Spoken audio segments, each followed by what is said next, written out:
Bienvenue tous sur Derslan News, notre chaîne.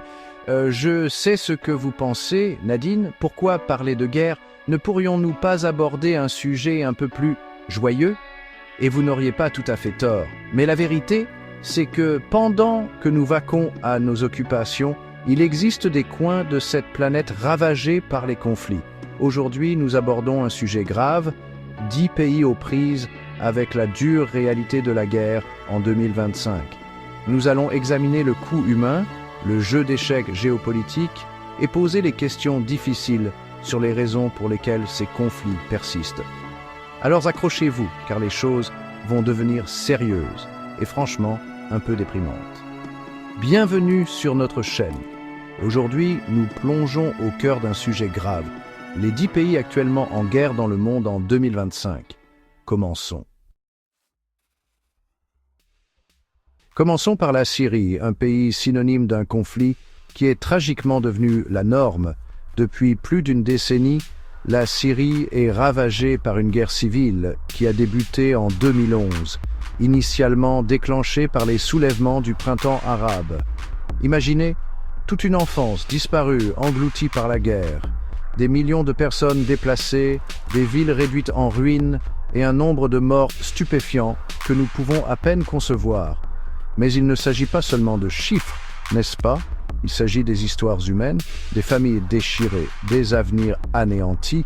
Et ce qui est vraiment décourageant, c'est que la communauté internationale, disons qu'elle a joué à un jeu de risque géopolitique assez compliqué, avec la Syrie comme plateau.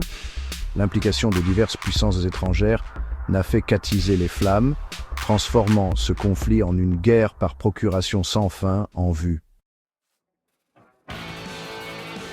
Ensuite, nous nous retrouvons au Yémen, un pays souvent qualifié de guerre oubliée. Mais croyez-moi, c'est un conflit que nous ne pouvons pas nous permettre d'ignorer. Depuis 2014, le Yémen est plongé dans une guerre civile brutale, opposant le gouvernement yéménite, soutenu par l'Arabie saoudite, aux rebelles Houthis, alignés sur l'Iran. C'est comme une terrible émission de télé-réalité, l'incroyable famille Kardashian, des puissances régionales. Mais au lieu de petites querelles, nous avons des frappes aériennes, la famine et une crise humanitaire aux proportions épiques. Et ne me lancez pas sur les épidémies de choléra. Sérieusement, le choléra au XXIe siècle, c'est comme si nous n'avions absolument rien appris. Ah, l'Afghanistan, un pays qui n'est malheureusement pas étranger au conflit. Après des décennies de guerre, notamment la guerre soviéto-afghane et l'invasion américaine de 2001, l'Afghanistan reste prisonnier d'un cycle de violence. C'est comme cet ami qui continue de fréquenter la même personne toxique, en espérant un résultat différent à chaque fois. Les talibans, après avoir été chassés du pouvoir en 2001, ont fait un retour en force en 2021, prenant le contrôle du pays plus vite que vous ne pouvez le dire, accord de retrait. Et, soyons honnêtes, le retrait précipité des États-Unis n'a pas vraiment arrangé les choses. Maintenant, l'Afghanistan est confronté à un avenir incertain avec les talibans de retour au pouvoir et la communauté internationale aux prises avec la manière de s'engager.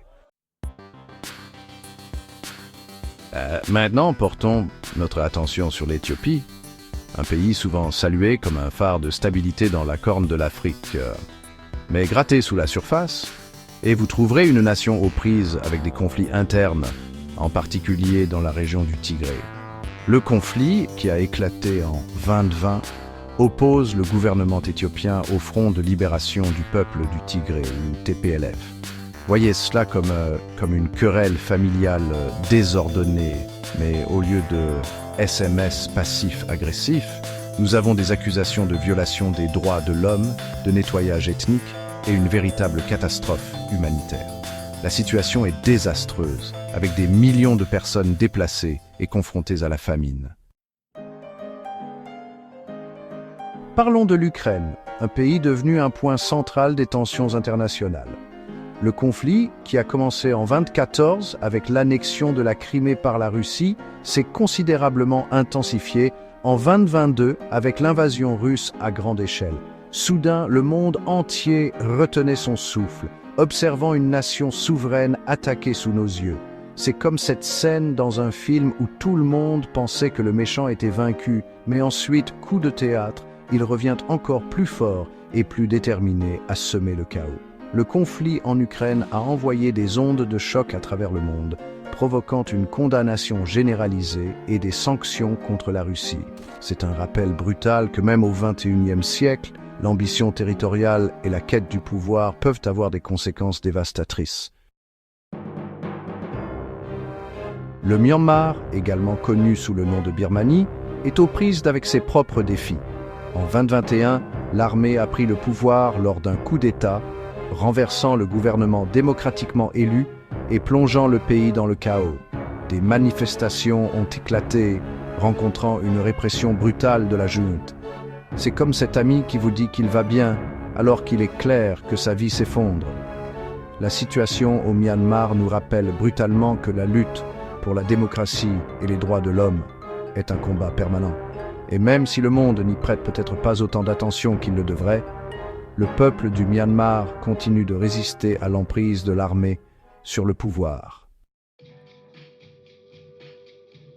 La Libye, un pays en proie à l'instabilité depuis la chute de Mouammar Kadhafi en 2011. Pendant des années, la Libye a été déchirée par des factions rivales se disputant le contrôle, chacune soutenue par des puissances extérieures ayant leurs propres objectifs. C'est comme un jeu de tir à la corde géopolitique, avec la Libye prise au milieu. Bien que des efforts aient été déployés pour négocier un accord de paix, la situation reste fragile.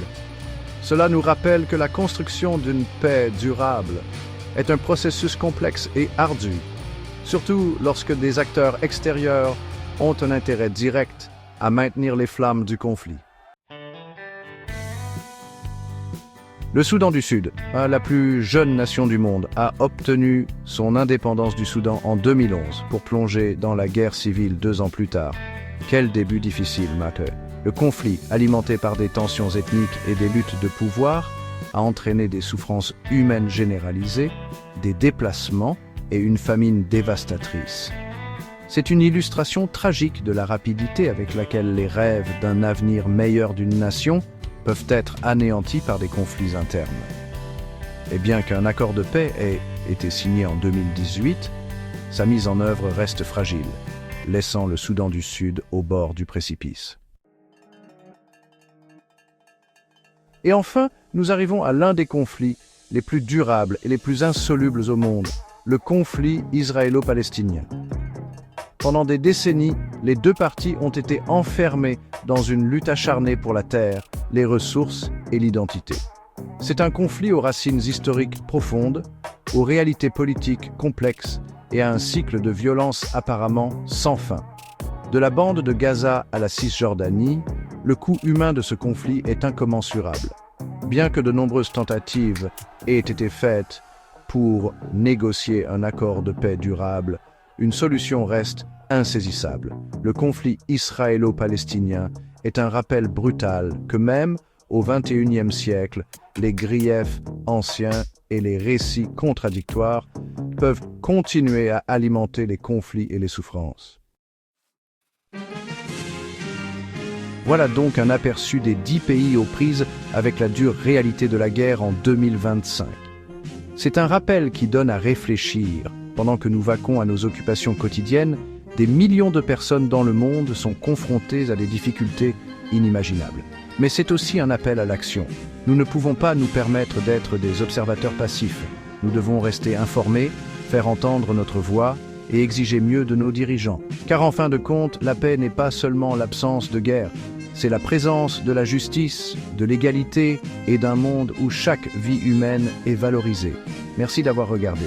Si vous avez trouvé cette vidéo informative, veuillez l'aimer, la partager et vous abonner à notre chaîne pour plus de contenu comme celui-ci. Restez informés et restez en sécurité.